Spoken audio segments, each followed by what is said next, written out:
First of all, resume is it's an ever-evolving document. It's always changing. Every 6 months you can change it. Part of new companies you put them on, part of new projects you put them on. So it's an ever-evolving piece of document. I have a few tips that I think would be really helpful. The most important one to me is that when you're writing a resume or creating a resume, you should always get it checked by other people.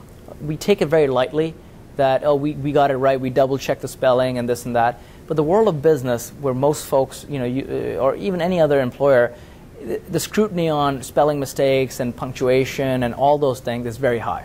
So one thing I would recommend to people is when you're done a resume, print it out and review it. And that I think is very, very, very important. The second tip that I'll have for people, which is not as basic, regarding the punctuation and the spelling and whatnot, is that never self-eliminate yourself. And a lot of people give sometimes too much information that can end up hurting them. So let me give you an example. Let's say you're an international student, and there's a lot of international folks who come and study in Canada, North America, wherever. They sometimes write on the bottom of their resume, international student will need work authorization or employment this.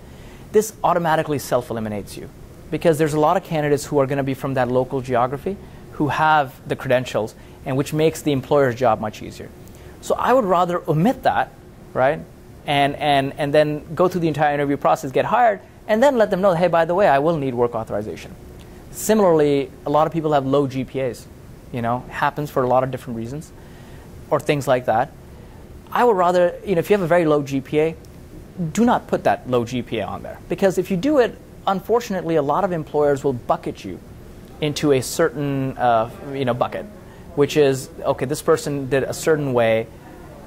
Their caliber or their abilities are going to be matched with all these other people that are in that bucket.